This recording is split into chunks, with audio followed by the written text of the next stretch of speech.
The lord, praise the lord, hallelujah. దేవుడు ఇచ్చిన మనకు గొప్ప ధన్యకరమైన సమయాన్ని బట్టి మొదటిగా దేవునికి వందనాలు చెల్లిస్తున్నాను.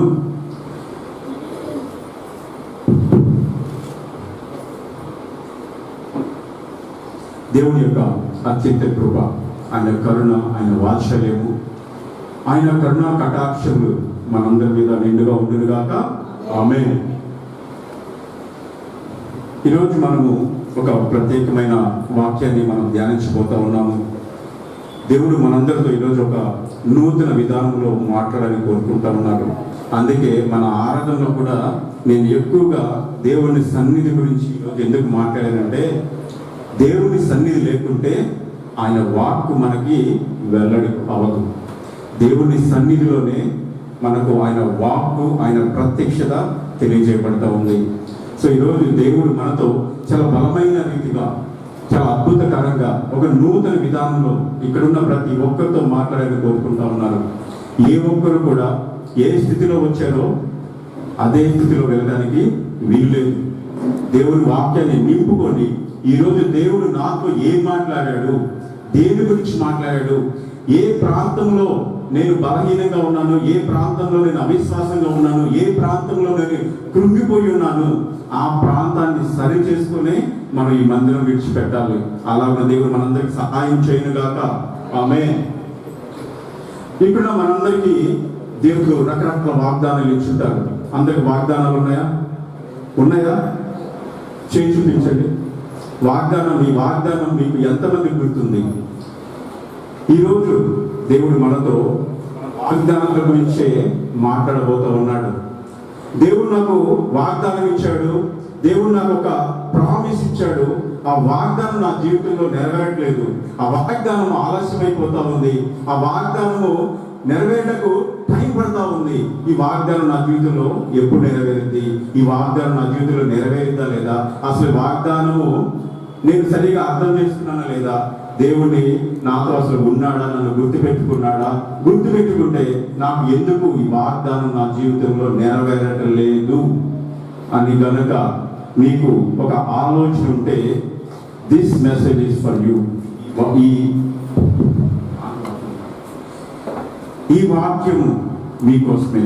దేవుడు ఇప్పుడున్న మనందరితో ప్రత్యక్షంగా ఏం మాట్లాడబోతామన్నాడంటే, బూడిదకు ప్రతిగా భూదండను, దుఃఖమునకు ప్రతిగా ఆనంద తైలమును, భారభరితమైన ఆత్మకు ప్రతిగా స్తుతి వస్త్రమును ఆయన మనకి ఇవ్వబోతా ఉన్నాడు.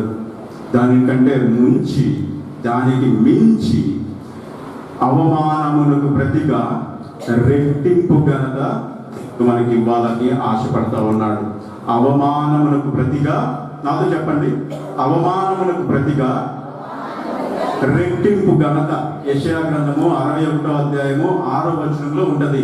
అవమానములకు ప్రతిగా రెట్టింపు ఘనత దేవుడు మనకి ఈరోజు ఇవ్వాలనుకుంటా ఉన్నాడు. మీలో ఎవరైనా సరే, నేను ఒక భయంకరమైన స్థితిలోంచి వెళ్తా ఉన్నాను, అవమానభరితమైన ప్రాంతంలోంచి వెళ్తా ఉన్నాను, జనాలు నన్ను హేళన చేస్తా ఉన్నారు, నిందిస్తున్నారు, దూషిస్తున్నారు, నాకు ఏది సక్రమంగా జరగట్లేదు, నా బ్రతుకులు ఏది నాకు ఫేవర్గా అనిపించట్లేదు, ఏది ఆశాజనకంగా అనిపించట్లేదు అంటే, గాడ్ ఈజ్ రీఅష్యూరింగ్ టుడే. దేవుడు మళ్ళీ ఒకసారి మనకి ఏం చెప్తున్నాడంటే, మీ అవమానములకు ప్రతిగా రెట్టింపు ఘనత. అవమానములకు ప్రతిగా రెట్టింపు ఘనత. మన దేవుడు మన అవమానాన్ని ఘనతగా మార్చే దేవుడు. మన దేవుడు ఎవరు? అవమానాన్ని ఘనతగా మార్చే దేవుడు. He is the one who turns our shame into honor, our shame into miracle, our shame into glory. మన అవమానాన్ని ఘనతగా, మహిమగా మార్చే దేవుడు. ఇది నిజమేనా? ఎంతమంది నమ్ముతున్నారు?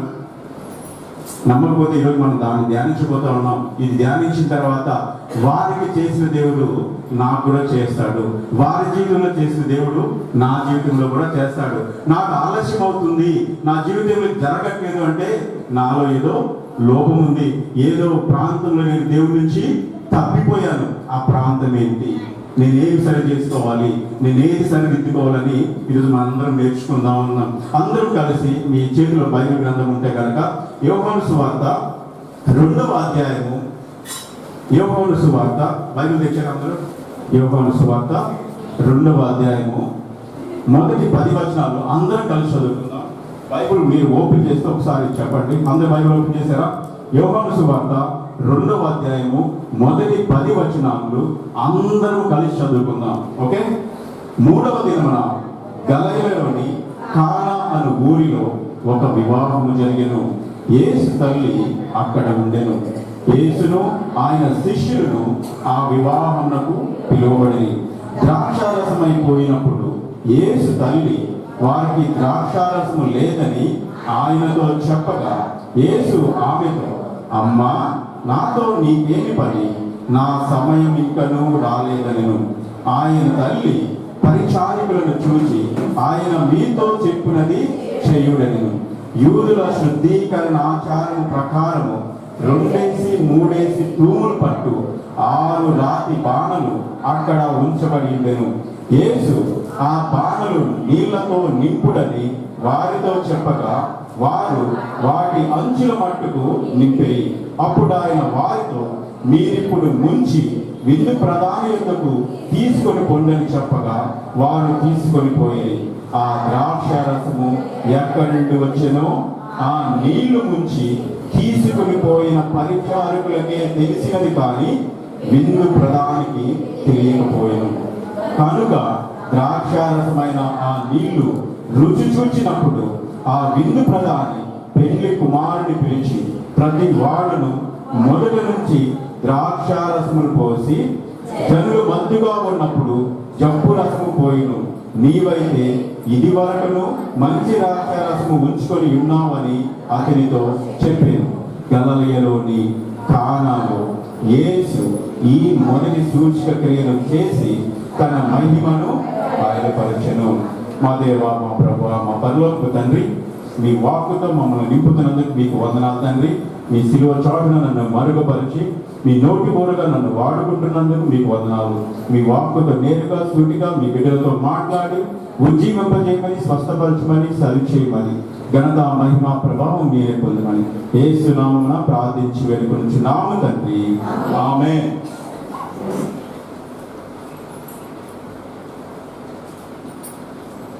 ఇప్పుడు మనందరము ఒక బైబిల్ ప్యాసేజ్ చదువుకున్నాం. మీకు ఇంతకు ముందే చెప్పారంటే అవమానం ప్రతిగా రెట్టింపు ఘనత.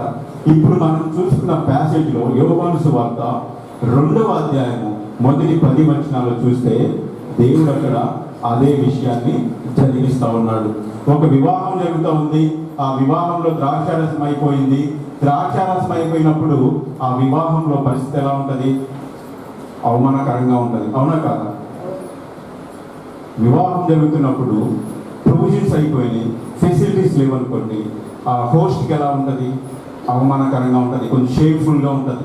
అలాంటి సిచ్యుయేషన్స్లో మన దేవుడు ఆ వివాహంలో గొప్ప అద్భుత కార్యాన్ని జరిగించి వారికి ఆ అవమానాన్ని ఏం చేశారంటే ఒక ఘనతగా, ఒక మహిమకరమైన సన్నివేశంగా దాన్ని మార్చివేశాడు. అవమానాన్ని ఎలా మార్చాడు? ఘనతగా మార్చాడు. యేసుక్రీస్తు ప్రభువు చేసిన మొట్టమొదటి సూచిక క్రియ ఆ వివాహంలోనే. అది ఘనత కాదా?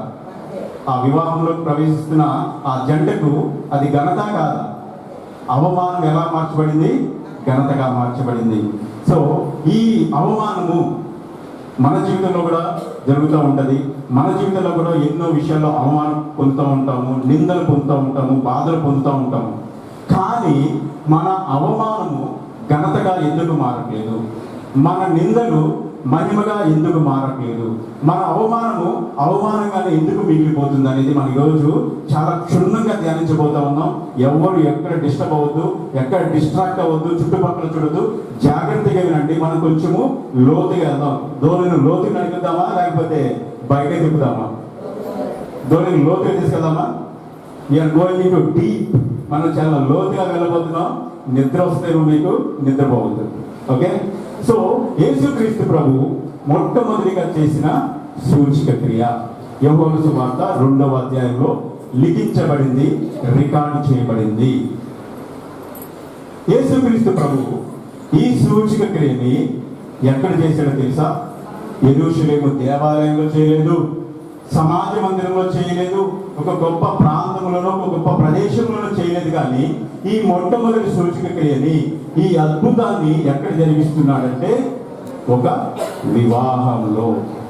ఈ గొప్ప కార్యానికి ఆయన వేదికగా దేన్ని ఎంచుకున్నాడు అంటే ఒక వివాహాన్ని ఈ గొప్ప సన్నివేశానికి ఆయన వేదికగా ఎంచుకున్నాడు. ఈ వివాహంలో ఎవరు ఎంటర్ అవుతున్నారో బైబిల్లో వాళ్ళ పేర్లు లేవు. జంట ఎవరో వాళ్ళ పేర్లు బైబిల్లో అయితే మెన్షన్ చేయలేదు. ఎవరో మంచి జంట వివాహం జరుగుతూ ఉంది, వాళ్ళ పేర్లు లేవు. కానీ వారి గురించి ఒకసారి మనం ఆలోచిస్తే, ఎవరు ఈ జంట, ఎవరిది వివాహం జరుగుతుంది అని ఒకసారి ఆలోచిస్తే కనుక మన కోణంలో చూస్తే మనకేమనిపిస్తుంది అంటే ఈ జంటకి ఆలోచన లేదేమో, బుద్ధి లేదేమో, తెలివి లేదేమో అనిపిస్తుంది. ఎందుకంటే ఒక వివాహం ప్లాన్ చేసుకున్నప్పుడు, ఒక వివాహాన్ని అరేంజ్ చేసినప్పుడు అన్ని వసతులు చూసుకోవాలా లేదా? అన్ని చూసుకోవాలి. ఏర్పాట్లు సరిగ్గా జరుగుతూ ఉన్నాయా, భోజనం సరిగ్గా అందుతుందా లేదా, అన్ని ఏర్పాట్లు సరిగ్గా జరిగినాయా లేదా, అందరికీ అన్ని అందుతున్నాయా లేదా అని చూసుకోవాలి. కానీ ఈ జంట అయితే వివాహం జరుగుతూ ఉంది, ద్రాక్షారసం అయిపోయింది, వాళ్ళకి జ్ఞానం ఉన్నట్ట లేనట్ట. వివాహం జరుగుతుంది, ద్రాక్షారసం అయిపోయింది. వివాహంలో భోజనం అయిపోతే పరిస్థితి ఎలా ఉంటుందో ఇక్కడ మనందరికీ తెలుసు. వివాహానికి ఒక 1000 మందిని పిలిచాము, భోజన ఏర్పాట్లు అందరూ కూర్చోబోయినా భోజనం అయిపోయింది. ఎలా ఉంటుంది పరిస్థితి? సిగ్గుగా ఉంటుంది, కొంచెం అవమానకరంగా ఉంటుంది. That is the same situation with this pair, that is the same situation with this couple. ఈ కపుల్కి మేబీ ఇన్ మై వ్యూ, నా ఉద్దేశంలో, they don't have any sense to take care of arrangements. కావాల్సిన అరేంజ్మెంట్స్ చేసుకోవాల్సిన బుద్ధి కానీ జ్ఞానం కానీ లేదు. కానీ దే హావ్ ఇనఫ్ సెన్స్, వాళ్ళకి కావాల్సినంత బుద్ధి జ్ఞానం ఉంది. ఎందుకంటే ఆ వివాహానికి వారు ఎవరు పిలిచారంటే యేసుక్రీస్తు ప్రభువుని పిలిచారు. వివాహంలో ఏర్పాట్లు చూసుకోవాలన్న జ్ఞానం లేదు, కానీ వారి వివాహంలో మాత్రము యేసుక్రీస్తు ప్రభువు ఉండాలి అన్న కోరిక మాత్రం వారికి ఉంది. వివాహం ఎలా జరిగిందో, ఎలాంటి అంతరాయాలు వస్తాయో, ఏమి ఏర్పాట్లు కావాలో అన్న ఆలోచన లేదు. కానీ వారి గెస్ట్గా మాత్రం యేసుక్రీస్తు ప్రభువు కావాలి. ఇక్కడ చాలా మంది యవ్వనస్తులున్నారు, వివాహం కోసం సిద్ధపడే వాళ్ళు కావచ్చు, వివాహం కోసం ఎదురు చూసే వాళ్ళు కావచ్చు. I'm telling to each one of you, ఎవరైతే వివాహం కోసం సిద్ధపడుతున్నారో మీ అందరికీ ఈరోజు నేను చెప్తా ఉన్నాను, మీ వివాహ ఏర్పాట్లో షాపింగ్ అనో అదనో ఇదనో బిజీ అయిపోవడం కాదు. కానీ you have to make sure Jesus is in your wedding. మీ వివాహంలో, మీ వివాహ అతిథుల లిస్టులో, మీ వివాహ కార్యక్రమానికి యేసుక్రీస్తు ప్రభువు ఉన్నాడా లేదా అనేది మాత్రం మనం జాగ్రత్తగా చూసుకోవాలి. ఈ జంటకి ద్రాక్షారసం అయిపోయింది, ఏర్పాట్లు సరిగ్గా లేవనే ఆలోచన లేదు. కానీ యేసుక్రీస్తు ప్రభు వచ్చాడా లేదా అన్న ఆలోచన అయితే ఉంది. వాళ్ళకి కరెక్ట్గా తెలిసి ఉండొచ్చు, యేసుక్రీస్తు ప్రభు ఉంటే ఎక్కడ కొరత ఉండదు, కొదువు ఉండదు, లేమి ఉండదు. He will take care of everything. సమస్తాన్ని ఆయనే చూసుకుంటాడు అన్న గొప్ప భరోసా ఈ జంటకు ఉండాలి.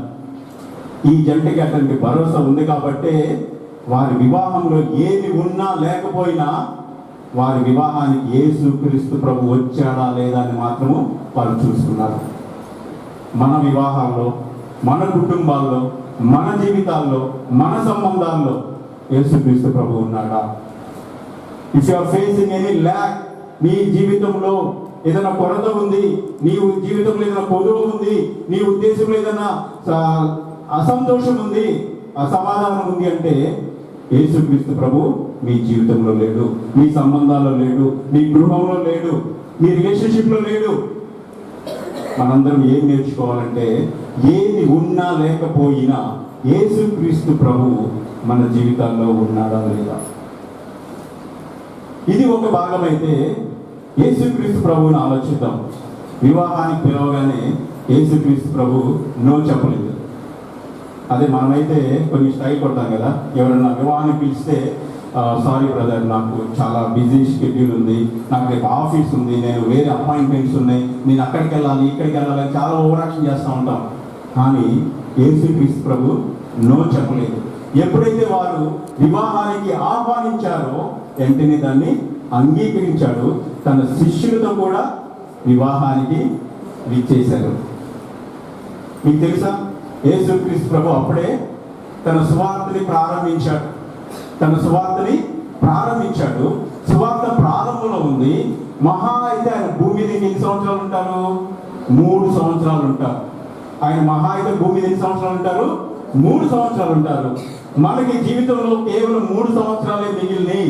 మనం చేయాల్సిన పని చాలా ఉందన్నప్పుడు మన ప్రాధాన్యత ఎలా ఉంటుంది? మనం చాలా ఇంపార్టెంట్ మ్యాటర్ అయితేనే వెళ్తాం, అవునా కదా?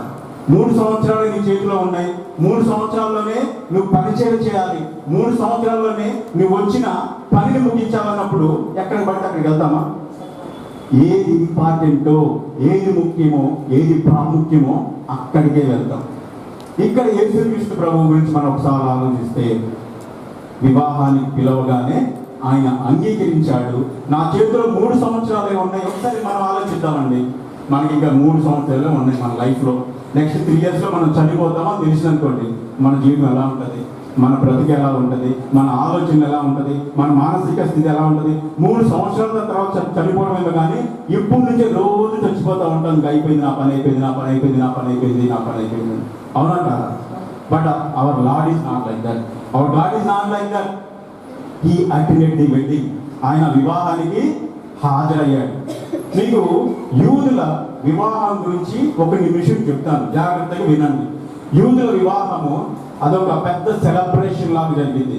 యూదుల వివాహం అంటే ఇప్పుడు మనం చేసుకున్నట్టు ఏదో పొద్దున మ్యారేజ్ అయిపోయి సాయంత్రానికి మొత్తం ఎక్కడో వెళ్ళిపోతారు కదా, అలా కాదు. యూదుల వివాహము ఎన్ని రోజులు జరిగింది తెలుసా?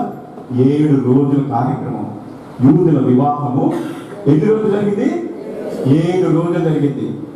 ఈ 7 రోజులు వాళ్ళు ఒక సంబరంగా, ఒక పండుగగా, ఒక వేడుకగా దాన్ని సెలబ్రేట్ చేసుకుంటూ ఉంటారు. యూద ఆచారంలో, యూద సాంప్రదాయంలో వివాహం అనేది చాలా గొప్ప కార్యక్రమం.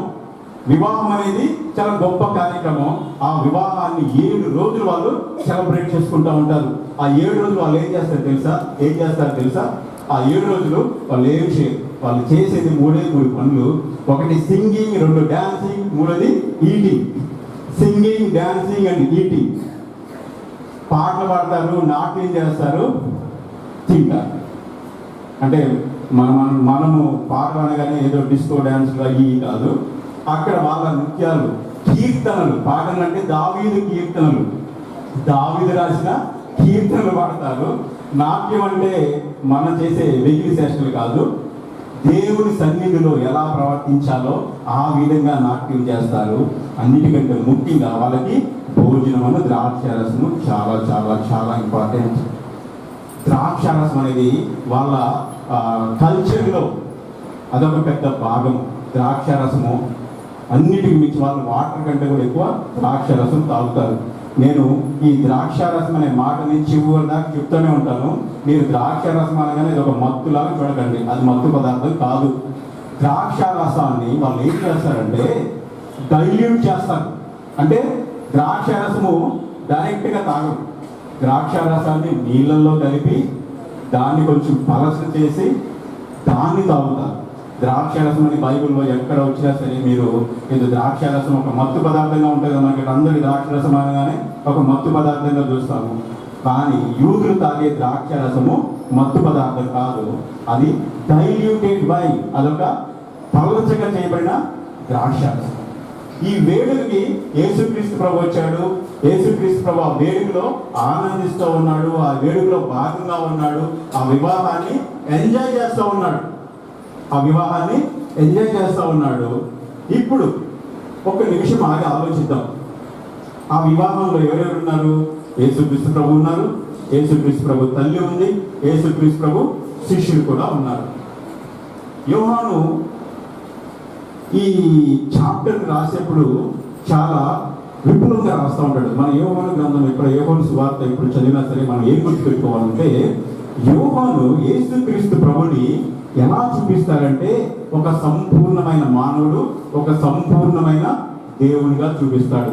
యోహాను సువార్తలో ఒక ప్రత్యేకత ఏంటంటే Jesus will be displayed as 100% human and 100% గా 100% మానవుడుగా ఉంటాడు, 100% దేవునిగా యోహాను భక్తుడు యేసు ప్రభువుని మనకు చూపిస్తూ ఉంటాడు. ఇది యేసుక్రీస్తు ప్రభువు చేయబోతున్న మొదటి అద్భుత కార్యం. ఒక నిమిషం ఆలోచిద్దాం. నేను ఒక గ్రాండ్ ఎంట్రీ ఇవ్వాలండి. నేను మినిస్ట్రీ స్టార్ట్ చేశా, నేను ఇప్పుడే నా పరిచయం స్టార్ట్ చేశా, లేకపోతే నేను ఒక ఇండియన్ టీమ్కి సెలెక్ట్ అయిన అనుకోండి క్రికెట్ ఆడటానికి. నాకు ఫస్ట్ మ్యాచ్ ఎలా ఉండాలని కోరుకుంటాను. నేను ఫస్ట్ మ్యాచ్లోనే ఒక సెంచరీ కొట్టాలని ఆలోచిస్తానా కదా? ఫస్ట్ మ్యాచ్ ఎలా ఉండాలని కోరుకుంటానంటే ఫస్ట్ మ్యాచ్లోనే ఒక సెంచరీ కొట్టేసి ఒక రికార్డు క్రియేట్ చేసి చాలా గొప్పగా అందరూ నా గురించి మాట్లాడుకునేట్టు ఉండాలి అని ఆలోచిస్తాను. అదే యేసుక్రీస్తు ప్రభు కూడా ఆ విధంగా ఆలోచిస్తే, ఒకసారి మనం గమనిస్తే యేసు ప్రభు చేసిన మొదటి ఆశ్చర్య కార్యక్రమం ఏంటంటే నీళ్ళని ద్రాక్షారసంగా మార్చడం. అది పెద్దగా అనిపిస్తుందా? నీళ్ళని ద్రాక్షారసంగా మారుస్తూ ఉన్నాడు. దాని బదులు నేనే అనుకోండి, నేనే యేసు ప్రభుని అనుకోండి, నేనే మొట్టమొదటి సూచిక క్రియేట్ చేయాలి, మొట్టమొదటి వండర్ మిరాకిల్ చేయాలనుకోండి, నేనేం చేయడానికి ఇష్టపడతాను తెలుసా? గుడ్డి వాళ్ళని చూపునివ్వడం, కుంటి వాళ్ళని లేపడం, అన్నిటికంటే మించి లాజరు బయటికి రా అంట. చనిపోయిన వారిని బ్రతికించాననుకోండి, ఏది నాకు పెద్ద పేరు తెస్తుంది? చనిపోయిన వారిని బ్రతికిస్తే నాకు పెద్ద పేరు వస్తుందా? కుంటి వాళ్ళని నడిపేస్తే మంచి పేరు వస్తుందా? గుడ్డి వాళ్ళని చూపునిస్తే మంచి పేరు వస్తుందా? అదే నేనైతే గనక యోహాను సువార్త 11వ అధ్యాయంలో లాజరుని తీసుకొచ్చి యోహాను సువార్త 2వ అధ్యాయంలో పెట్టేవాడిని, యోహాను సువార్త 5వ అధ్యాయంలో ఉన్న బెతస్దా కోనేరు దగ్గర రోగి తీసుకొచ్చి యోహాను సువార్త 3వ అధ్యాయంలో పెట్టేవాడిని. But our God is not like that. కానీ మన దేవుడు అలాంటి వాడు కాదు. మన దేవుడు ప్రతి విషయాన్ని పట్టించుకునే దేవుడు. ఇది పెద్ద కార్యక్రమమా, చిన్న కార్యక్రమమా? ఇది పెద్ద అద్భుతమా, చిన్న అద్భుతమా? ఇది పెద్దగా నాకు పేరు తెచ్చే ప్రోగ్రామా, లేకపోతే చిన్న ప్రోగ్రామా? When it matters to you, when it matters to you, it matters to God. When it matters to you, నీకు ఏదైనా సంబంధించింది అయితే అది దేవుడికి కూడా సంబంధించింది. అది చిన్నది కావచ్చు, పెద్దది కావచ్చు, ఏదైనా సరే, what ever it is, when it matters to you, it matters to God. ఈ సూచిక క్రియ ద్వారా, ఈ అద్భుతం ద్వారా దేవుడు మనకి ఏమో నేర్పిద్దాం అనుకుంటా ఉన్నాడు, ఏదో మనకి తెలియజేస్తా ఉన్నాడు. ఏం తెలియజేస్తా ఉన్నాడు ఒకసారి మనం చూస్తే, ది రియాలిటీ. మనందరికీ ఎలాంటి అవగాహన, దేవుడి మీద ఎలాంటి ఆలోచన ఉంటుందంటే, దేవుడి దగ్గరికి మనం ఎప్పుడు వెళ్ళాలంటే ఏదో పెద్ద బాధ ఉన్నప్పుడు, ఒక పెద్ద కష్టం ఉన్నప్పుడు, ఒక మొయ్యలేని భారం మన మీద ఉన్నప్పుడు, అప్పుడే కదా మనం దేవుడిని గురించి తెచ్చుకుంటాం. చిన్న చిన్న విషయాలు అసలు దేవుడిని ఆలోచిస్తామా? చిన్న చిన్న విషయాలు దేవుడి గురించి పట్టించుకుంటామా? ఈ మాత్రం దానికి దేవుడు ఎందుకు అనుకుంటాం? Not like that. దేవుడికి ప్రతి విషయం కూడా ఇంపార్టెంట్.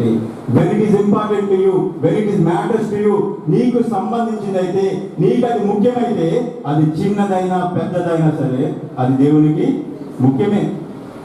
పెద్ద క్యాన్సర్ అనుకోండి, దేవుడి దగ్గరికి వెళ్తాం, ప్రాధాయపడతాం, బతిలాడతాం, దేవా నన్ను స్వస్థపరచు స్వస్థపరచు స్వస్థపరచు అంటాము.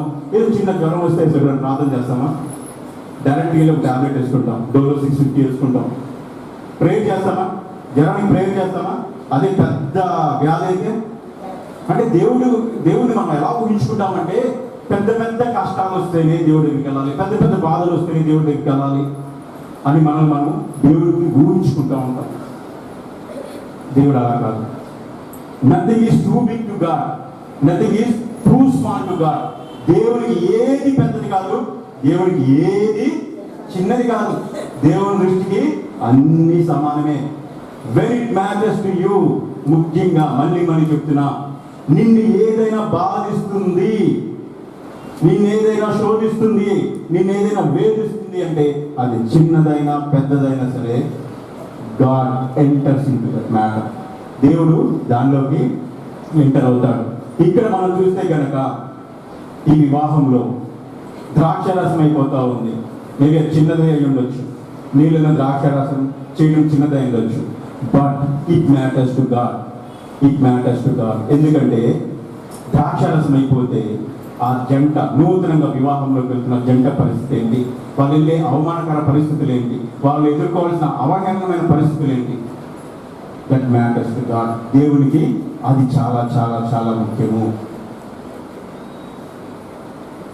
ఇంకొక విషయము, ఈ అద్భుతంలో ఇంకొక విషయం మనం ఆలోచిస్తే, ఈ అద్భుతము యేసుక్రీస్తు ప్రభు తనంతట తనే చేశాడా? యేసుక్రీస్తు ప్రభు ఈ అద్భుతాన్ని, ఈ ఆశ్చర్య కార్యాన్ని తనంతట తనే చేశాడా, లేకుంటే ఎవరైనా అడిగారా? యేసుక్రీస్తు ప్రభు చేసిన మొట్టమొదటి అద్భుతము, it's a small miracle compared to all other miracles. And also it was triggered by, it was asked by, it was requested by someone else. ఈ అద్భుతం చేయమని యేసుక్రీస్తు ప్రభుని వేరే వాళ్ళు ప్రాధేయపడ్డారు, అడిగారు. ఎవరు అడిగారు? యేసుక్రీస్తు ప్రభు యొక్క తల్లి అయిన మేరీ. ఆయన సొంతగా చేసిన అద్భుతం కాదు, ఆయన ప్రణాళికలో ఉన్న అద్భుతం కాదు. బట్ someone else requested, వేరే వాళ్ళు ఆయన ఎవరో అడిగారు. ఆయన వేరే వాళ్ళు అడిగినప్పుడు ఈ అద్భుతాన్ని వారి జీవితాల్లో చేశాడు. ఇప్పుడు నేను మిమ్మల్ని ఒక ప్రశ్న అడుగుతా ఉన్నాను. మీ జీవితంలో ఒక సమస్య వచ్చినప్పుడు, మీ జీవితంలో ఒక వేదన వచ్చినప్పుడు, మీ జీవితంలో ఒక భారము, కష్టము, నష్టం వచ్చినప్పుడు, ఈస్ దేర్ ఎనీవన్ ఫర్ మీకోసం ప్రార్థన చేసేవాళ్ళు, మీకోసం విజ్ఞాపన చేసేవాళ్ళు, మీకోసం ప్రాధేయపడే వాళ్ళు ఎవరైనా ఉన్నారా? మీకోసం ప్రార్థన చేసేవాళ్ళు లేకపోతే, మీకోసం విజ్ఞాపన చేసేవాళ్ళు లేకపోతే, దిస్ ఇస్ ద టైం మనల్ని మనం ఒకసారి పరీక్షించుకోవాలి. మీరు ఏ సంఘంకి వెళ్తున్నారు? ఆ సంఘంలో సభ్యులు ఎవరు? ఆ సంఘంలో మీకోసం ప్రార్థించే వాళ్ళు ఉన్నారా లేదా? ఉంటారు, కంపల్సరీగా ఉంటారు. సంఘంలో ప్రార్థించే వాళ్ళు ఉంటారు, సంఘ కాపరి ఉంటాడు, సంఘంలో విశ్వాసులు ఉంటారు. అందుకే మనకి ఏం కావాలంటే ఒక సంఘం కావాలి, ఒక ఫెలోషిప్ కావాలి. మనకి కష్టం వచ్చినప్పుడు, మనకు బాధ వచ్చినప్పుడు, ఇప్పుడు ఆ వివాహంలో ద్రాక్షారసం అయినప్పుడు మేరీని ఎవరు అడగలే, ద్రాక్షారసం అయిపోయిందమ్మా అని. ఆమె వెళ్ళి యేసుక్రీస్తు ప్రభుని అడుగుతుంది, ప్రాధేయపడుతుంది. అదేవిధంగా మీ జీవితంలో ఒక కష్టం వచ్చినప్పుడు మీ గురించి అడిగేవాళ్ళు, మీ గురించి ప్రార్థన చేసేవాళ్ళు, మీ గురించి వేడుకున్న వాళ్ళు ఎవరైనా ఉన్నారా? ఉండకపోతే మేబీ మన ఫెలోషిప్లో బలంగా నాటపడలేదు, మన సంఘంలో బలంగా నాటపడలేదు. అందుకే ఫెలోషిప్ కానీ, మన సంఘానికి కానీ, మన సంఘ కార్యక్రమాలకు కానీ తప్పనిసరిగా రెగ్యులర్గా రోజు ఎందుకు రావాలంటే, మీరు రోజు క్రమం తప్పకుండా వచ్చినప్పుడు మీ సంఘ కాపరికి మీ గురించి తెలుస్తూ ఉంటుంది. మీ సంఘ కాపరి మీ జీవితాన్ని తెలుసుకుంటాడు, మీ గురించి ప్రార్థన చేస్తాడు, మీ గురించి కన్నీరు విడిచి విజ్ఞాపన ప్రార్థన చేస్తాడు, ఉపవాస ప్రార్థన చేస్తాడు, మీ శోధనలు జయించడం మీకు సహాయం చేస్తూ ఉంటాడు. ఒకసారి మళ్ళీ ఆలోచిద్దాం. నిజమా?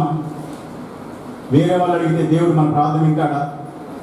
వేరే వాళ్ళు అడిగితే నా కష్టాన్ని దేవుడు తీరుస్తాడా? వేరే వాళ్ళు వేడుకుంటే నన్ను దేవుడు విడిపిస్తాడా? బ్రదర్, మీరు భలే చెప్తా ఉన్నారు, నేను ప్రార్థన చేయకుండా నా కోసం వేరే వాళ్ళు ప్రార్థన చేస్తే దేవుడు చేస్తారనే అనుమానం మీకు కంపల్సరీ వచ్చి ఉంటుంది. రిఫరెన్స్ చూపియండి అంటారేమో. మత్తయి సువార్త 8వ అధ్యాయం మొదటి నుంచి మీరు ఒకసారి చూస్తే అక్కడ మీకు ఎవరు కనపడతారంటే, ఒక శతాధిపతి కనపడతాడు. ఒక శతాధిపతి ఉంటాడు, ఆ శతాధిపతికి ఒక సేవకుడు ఉంటాడు, ఆ సేవకుడు వ్యాధిగ్రస్తుడై ఉంటాడు. ఆ శతాధిపతి యేసుక్రీస్తు ప్రభు దగ్గరకు వచ్చి, ప్రభువా, నా సేవకుడు వ్యాధిగ్రస్తుడై ఉన్నాడు, తనని స్వస్థపరచమని వేడుకొనగా యేసుక్రీస్తు ప్రభు ఏమంటాడంటే, నేను వచ్చి నిన్ను తనని స్వస్థపరుస్తాను, నీ ఇంటికి వచ్చి స్వస్థపరుస్తానంటే ఆ శతాధిపతి అంటే నేను చెప్తానంటే, ప్రభువా, నేను కూడా అధికారం కలవాడిని, ఒకరిని రమ్మంటే వస్తాడు, ఒకరిని వెళ్ళమంటే వెళ్తాడు. నా కింద మనుషులు ఉన్నారు, నేను చెప్పిన మాట వింటారు. నేను ఒక మాట చెప్పిన తర్వాత అది అయిందా లేదని మళ్ళీ నేను వాళ్ళ వెంట వెళ్ళి చూడవలసిన అవసరం లేదు. Because I know the power of authority. Authority గురించి నాకు తెలుసు, అధికారం గురించి నాకు తెలుసు. నీకు కూడా అధికారం ఉందని నేను నమ్ముతున్నా. నువ్వు ఒక మాట సెలవిస్తే ఆ మాట ద్వారా స్వస్థత జరుగుతుంది అని దేవుడిని అడిగినప్పుడు యేసుక్రీస్తు ప్రభువే ఆయన యొక్క విశ్వాసానికి ఆశ్చర్యపడిపోయి తను స్వస్థపడిపోతాడు. వెళ్ళిపోమని చెప్పినప్పుడు ఆ దాసుడు స్వస్థత పొందెను. ఇప్పుడు ఈ దాసుడి స్వస్థత కోసం ఎవరు ప్రార్థన చేశారు? దాసుడు ప్రార్థన చేశాడా? వేరే వ్యక్తి వేడుకున్నాడు. ఇక్కడ మరియ యేసుక్రీస్తు ప్రభు దగ్గరికి వెళ్ళి అయ్యా ద్రాక్షారసం అయిపోయిందని ఎలా వేడుకుందో, అలాగే ఈ శతాధిపతి యేసుక్రీస్తు ప్రభు దగ్గరికి వెళ్ళి నా సేవకుడు అనారోగ్యంగా బాధపడతా ఉన్నాడు అని చెప్పి వేడుకుంటా ఉన్నాడు. ఇంకా మీకు నమ్మకం కలగట్లేదు, చాలా డౌట్ఫుల్ గా చూస్తా ఉన్నారు. మీకు కానాను స్త్రీ తెలుసు కదా, కనాను స్త్రీ ఉంటది, యేసుక్రీస్తు ప్రభు దగ్గరికి వస్తుంది. అయ్యా నా ఒక్కగానొక కుమార్తె రోగగ్రస్తురాలైనది, తన్ని బాగు చేయమన్నప్పుడు యేసుక్రీస్తు ప్రభు ఏమంటాడు తెలుసా? బిడ్డల రోడ్డు దగ్గర తెలిసి కుక్క పిల్లలకు వేయగా న్యాయమా అని అడిగితే అప్పుడు ఆమె ఏం చెప్తుందంటే, అవును ప్రభువా, కుక్క పిల్లలు కూడా యజమాని బల్ల కింద పడు రొట్టె ముక్కలు తింటాయి కదా అని చెప్పినప్పుడు అక్కడ యేసుక్రీస్తు ప్రభు ఆమె విశ్వాసానికి ఆశ్చర్యపడి ఈ కుమార్తె బాగుపడుతుంది, తిరిగి వెళ్ళని చెప్పినప్పుడు ఆ కుమార్తె స్వస్థత పొందింది. హల్లెలూయా. నీకు బాగాలేనప్పుడు, నీకు అనారోగ్యంగా ఉన్నప్పుడు, నీకు కష్టం ఉన్నప్పుడు నీ కోసం ప్రాధేయపడేవారు, నీ కొరకు విజ్ఞాపన చేసేవారు, నీ కొరకు ప్రార్థన కన్నీటి ప్రార్థన చేసేవాళ్ళు నీ కోసం లేకపోతే దేవుడు ఈరోజు చెప్తా ఉన్నాడు, నువ్వు వారిని సంపాదించుకోవాలి, నువ్వు వారిని సంపాదించుకోవాలి. ఇప్పుడు మనం చూసిన అద్భుత కార్యంలో యేసుక్రీస్తు ప్రభు నీళ్ళని ద్రాక్షారసంగా మార్చాడు. ఈ నీళ్ళని ద్రాక్షారసంగా ఎలా మార్చాడు? అవమానాన్ని ఘనతగా ఎలా మార్చాడు? మనందరికీ వాగ్దానం ఉంటుంది, వాగ్దానం కోసం ఎదురు చూస్తూ ఉంటాం. ఈ వాగ్దానం నా జీవితంలో ఎప్పుడు నెరవేరింది, ఈ వాగ్దానం నేను ఎప్పుడు పొందుకుంటాను, ఈ వాగ్దానం నేను ఎప్పుడు అనుభవిస్తానని ప్రతి ఒక్కరు ఎదురు చూస్తూ ఉంటాము.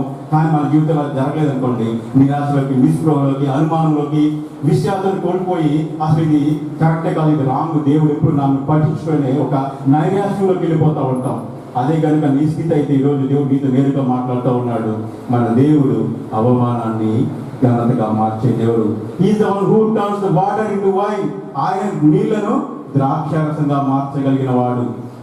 ఈ నీళ్లు ద్రాక్షారసంగా ఎలా మారి? ఇప్పుడు ఆలోచించారా? నీళ్లు ద్రాక్షారసంగా ఎలా మారి? మనందరికీ అద్భుతాలు కావాలి, కానీ ఆ అద్భుతాలు పొందుకునే ఆ ప్రాసెస్ ఏంటో, ఆ క్రమం ఏంటో మనం పట్టించుకోం. అద్భుతం కావాలి, ఆశ్చర్యం కావాలి. Lord do miracles in my life. ప్రభా నా జీవితంలో అద్భుతాలు చేయి, ఆశ్చర్యకారాలు చేయి, నాకు ఎర్ర సముద్రం పాయలైపోవాలి, ఎరుకో గోడలు కూలిపోవాలని ప్రార్థన చేస్తాం. కానీ ఎర్ర సముద్రం వస్తే నువ్వేం చేస్తావు? ఎరుకో గోడలు వస్తే నువ్వేం చేస్తావు? ఎప్పుడు ఆలోచించామా? నీళ్లు ద్రాక్షరసంగా మారాలి, అవమానము ఘనతగా మారాలంటే ఒక ప్రాసెస్ ఉంది. ఇక్కడ యేసు తల్లి అయిన మరియ ఈ నీళ్లను ద్రాక్షరసంగా ఎలా దేవుడి ద్వారా ఎలా చేయగలిగిందో ఒక క్రమం మనకి నేర్పిస్తూ ఉంది. క్లుప్తంగా ఆ క్రమాన్ని మనం నేర్చుకుందాం. ఈ క్రమం కనుక మీరు నేర్చుకుంటే అద్భుతాలు ఎలా పొందుకోవాలి, ఒక అద్భుతం జరగాలంటే మనం ఏం చేయాలి, ఒక ఆశ్చర్యకారం జరగాలంటే మనం ఏం చేయాలనేది ఒక 4 పాయింట్స్ మీకు చెప్తాను. ఈ 4 పాయింట్స్ గుర్తుపెట్టుకోండి. అద్భుతాలు జరిగే క్రమం ఇది, మన జీవితాల్లో ఆశ్చర్యం జరిగే క్రమం ఇది. మనందరికి ఏం కావాలంటే చివరిని కావాలి, కానీ ఈ జర్నీ వద్దు, మనకి ఈ క్రమం వద్దు, ఈ ప్రాసెస్లోకి వెళ్ళొద్దు. ఎప్పుడు మనకి ఏం కావాలి? చివరికి ఆ ఫ్రూట్ కావాలి, ఆ ఫలాలు కావాలి, కానీ ఈ సంవత్సరం అంతా మనం వెయిట్ చేయం. 4 విషయాలు జాగ్రత్తగా గుర్తుపెట్టుకోండి. నీళ్ళు ద్రాక్షరసంగా ఎలా మారి అంటే, ఫస్ట్ థింగ్ ఏంటంటే మేరీ ఏం చేసిందంటే, షీ ఐడెంటిఫైడ్ ద ప్రాబ్లం. ఆమె అక్కడ ఒక సమస్య ఉందని గుర్తించింది. 2, ఆ సమస్యను ఎవరు తీర్చగలుగుతారో, ఎవరికి సామర్థ్యం ఉందో ఆ వ్యక్తి దగ్గరికి వెళ్ళింది. 3, ఆ సమస్యను ఒక అద్భుతంగా చేయడానికి కావలసిన సహకారాన్ని అందించింది. 4, అద్భుతాన్ని చూసింది. 4 పాయింట్లు గుర్తుందా? First one is the problem, second one is the power, third one is the partner, fourth one is the pouring out. 4 peel గుర్తుపెట్టుకోండి. ఫస్ట్ది సమస్య, 2ది సామర్థ్యం, 3ది సహకారం, 4 కుమ్మరింపు. ఫస్ట్ 3 చేసామనుకోండి, 4 స్టేజ్లో మనకి ఏమొస్తుందంటే కుమ్మరింపు. నా గిన్నె నిండి పొర్లుతుంది అంటాం కదా, అటువంటి కుమ్మరింపు కావాలంటే మీరు ఫస్ట్ 3 తెలుసుకోవాలి. ఫస్ట్ 3 తెలుసుకోకపోతే 4వది మన జీవితంలో రాదు. ఒకసారి క్విక్గా చూద్దాం. What is the problem? First one is the problem, సమస్య. ఓన్లీ ఒక్క మేరీ తప్ప అక్కడ ఆ సమస్యని ఎవరూ గుర్తించలేదు.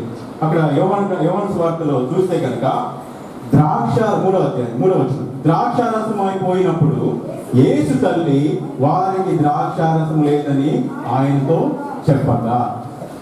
ఇప్పుడు ఒక సమస్య వచ్చింది. ఆ వివాహం జరుగుతూ ఉంది. వివాహంలో అందరూ బిజీగా ఉన్నారు, అందరూ సెలబ్రేట్ చేసుకుంటా ఉన్నారు, అందరూ డ్యాన్స్ చేస్తూ ఉన్నారు, పాటలు పాడుతూ ఉన్నారు, తింటా ఉన్నారు, అందరూ ఆనందిస్తూ ఉన్నారు. అలాంటి సందర్భంలో ఒక సమస్య వచ్చింది. ఆ సమస్యని ఎవరు చూడలేదు, ఎవరు పట్టించుకోలేదు, ఎవరు అసలు నోటీస్ కూడా చేయలేదు, గమనించలేదు, ఎక్సెప్ట్ మేరీ. మేరీ ఒక్కటే ఆ ప్రాబ్లంని గమనించింది. మేరీ ఆ సమస్యను గుర్తించింది. ఫస్ట్ మన జీవితంలో ఒక మిరాకిల్ కావాలంటే, ఒక అద్భుతం జరగాలంటే ఫస్ట్ మన జీవితంలో సమస్య ఏంటి, మన జీవితంలో ఉన్న సమస్య ఏంటి మనకు తెలియాలి. మనం ఎలా ఉంటామంటే మనకి సమస్య ఉంది కానీ అద్భుతం జరగాలి, మనకి ప్రాబ్లమ్స్ ఉంది కానీ ఆశ్చర్య కార్యాలు జరగాలి, మనకి సిలువ ఉంది కానీ పునరుద్ధానం కావాలి, మనకి ఎరుకోలు ఎర్ర సముద్రం ఉంది కానీ వాగ్దాన దేశం కావాలి. అలా ఉంటుంది మన పద్ధతి. ఎలా ఉంటుందంటే మనకి సమస్య వద్దు కానీ ఆశ్చర్య కార్యం జరగాలి, ఒక అద్భుతం జరగాలి. గుర్తుపెట్టుకోండి, ఎప్పుడైనా అద్భుత కార్యం ఆశ్చర్య కార్యం జరగాలంటే ఒక సమస్య ఉండాలి. If there is a problem, then only God will turn the problem into a miracle. ఆ సమస్య ఉంటేనే దేవుడు దాన్ని ఏం చేస్తాడంటే ఒక ఆశ్చర్యకార్యంగా దాన్ని మారుస్తాడు. మనకున్న ప్రాబ్లం ఏంటంటే మన ప్రాబ్లం ఏంటో మనకి తెలియకపోవటం. మనందరి ప్రాబ్లం అదే. మన సమస్య ఏంటో మనకు తెలియదు. మన సమస్యని సమస్య కోణంలో కాకుండా వేరే కోణంలో చూస్తూ ఉంటాం. మనకి సమస్య ఉందని అసలు ఆలోచించు, సమస్య గురించి పట్టించుకోకుండా మనం ఎప్పుడు దేవుడి దగ్గరికి వెళ్ళి దేవా నన్ను దీవించు దీవించు దీవించు దీవించు. మనం ఒక గంట ప్రార్థన చేస్తే, గంట అంటే చాలా ఎక్కువేమో, ఓకే మేము ఒక 10 నిమిషాలు ప్రార్థన చేస్తే ఎంతసేపు దేవా bless me God bless me God bless me bless me bless me bless me ఎంతసేపు చేస్తాం? నన్ను దీవించు, నా కుటుంబాన్ని దీవించు, నా కుమారుని దీవించు, నా బంధువుని దీవించు. ఇది తప్ప మన ప్రార్థనలు ఏముంటాయా? ఎప్పుడైనా మన సిస్టర్స్ గురించి, మీ పక్కనున్న సిస్టర్స్ గురించి, మీ పక్కనున్న బ్రదర్స్ గురించి, పాస్టర్ గారి గురించి, లేకపోతే సంఘంలో ఉన్న ఇతరుల గురించి ఎప్పుడు ప్రార్థన చేసామా? ఎంతసేపు చేస్తుంటావు సంవత్సరంలో? రోజు చేసేవా? That is your burden. అది దేవుడు నీకు ఇచ్చిన భారం, నీకు ఇచ్చిన బాధ్యత. యోబు తన స్నేహితుల గురించి ప్రార్థన చేసినప్పుడు తను కోల్పోయిన దానంతటికంటే 2 అంతలు పొందుకున్నాడు. యోబు గ్రంథం 42వ అధ్యాయం 10వ వచనం చూస్తే, యోబు తన స్నేహితుల గురించి ప్రార్థన చేసినప్పుడు తన కోల్పోయిన దానికంటే 2 అంతలు పొందుకున్నాడు. మొట్టమొదటిగా మన జీవితంలో ఉన్న సమస్య ఏంటి? ఆ సమస్యను మనం గుర్తించగలుగుతున్నామా? ఆ సమస్యని దేవుడి దగ్గరికి తీసుకురాగలుగుతున్నామా? చాలా వరకు we don't know our problem, we don't even identify our problem, we don't recognize our problem, that is our problem. మన సమస్య ఏంటంటే మన సమస్య మనకు తెలియకపోవడమే మన సమస్య. అవునా కాదు? సమస్య తెలిస్తే దానికి ఏదైనా సొల్యూషన్ ఉంటుంది. సమస్య తెలియకపోతే సమస్యను కూడా మనం ఏం చేస్తామంటే, బ్రదర్ ఇందాక నుంచి సమస్య సమస్య సమస్య అంటున్నారు, మా సమస్యను మాకు తెలిసి మీరు నెక్స్ట్కి వెళ్ళండి అనుకుంటున్నారేమో. బట్ రిమెంబర్, మీకు తెలియదు, మీ సమస్య మీకు తెలియదు.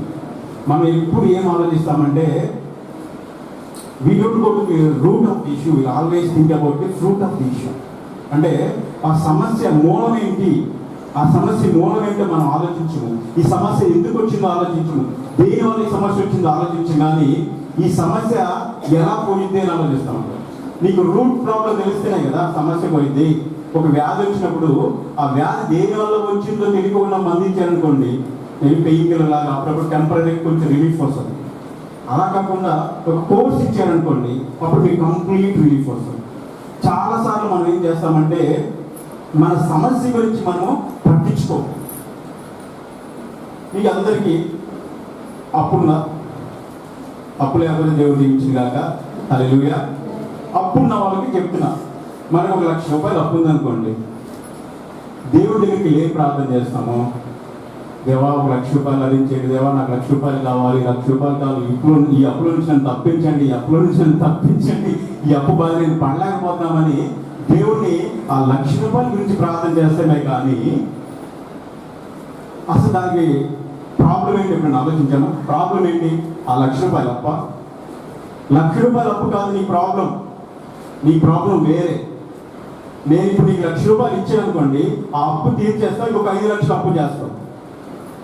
నీ ప్రాబ్లము ఆ 1,00,000 రూపాయల అప్పు కాదు. నీ ప్రాబ్లం ఏంటంటే నీకు సరైన స్టూవర్షిప్ లేదంటే, నీకు సరైన కార్యనిర్వహణ ఆ పనితనం లేదు. ఇంకా తెలుగులో చెప్పాలంటే మనం కరెక్ట్గా మన బడ్జెట్ని మనము ప్లాన్ చేసుకోము. 1,00,000 రూపాయలు అప్పు తీస్తే నెక్స్ట్ ఏం చేస్తాము? 5 లక్షలు అప్పు చేస్తాము. ఎప్పుడైనా మనం ఆలోచించామా? నా జీతం ఎంత, నాకు ఇన్కమ్ ఎంత వస్తుంది, నా ఖర్చులు ఎలా ఉన్నాయి, నేను ఎంత ఖర్చు పెడుతున్నాను, ఎందుకు ఖర్చు పెడుతున్నాను, దేనికోసం ఖర్చు పెడతా ఉన్నానని ఎప్పుడైనా ఆలోచించామా? That is our problem.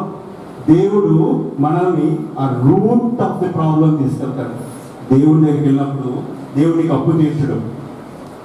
అందుకే మనకి ఎందుకు ఇవన్నీ లేట్ అవుతూ ఉంటాయంటే, దేవుడు అవన్నీ తెలియజేస్తూ ఉంటే మనకు తెలుసుకోవడానికి చాలా టైం పడుతుంది. మనం ఎప్పుడు ఏం చేస్తామంటే ఆ 1,00,000 రూపాయలు అప్పు ఎలా పోయింది, ఆ 1,00,000 రూపాయలు అప్పు ఎలా పోయింది ఆలోచిస్తాం. కానీ అసలు దేవుడు అసలు ఆ 1,00,000 రూపాయలు నువ్వు ఎందుకు అప్పు చేసేవాడు అనేది నీకు ఎక్స్ప్లెయిన్ చేయడానికి ట్రై చేస్తూ ఉంటాడు. మనం అది పట్టించుకోం. దుబారా ఖర్చులు, వేస్ట్ ఖర్చులు, అనవసరమైన ఖర్చులు, అవసరం ఉన్నా లేకపోయినా అంగులు, ఆర్భాటాలు, ఓవర్ యాక్షన్ పోయి అందరూ చూపించుకోవడానికి పోయి ఏదో ఖర్చు పెట్టేస్తుంటాము. అప్పులు అయిపోతాయి. దేవుడి దగ్గర దేవాన్ని అప్పు తీర్చంటే దేవుడు తీర్చడు. దేవుడు నీకు ఏం చెప్తాడంటే, first you understand what is your problem.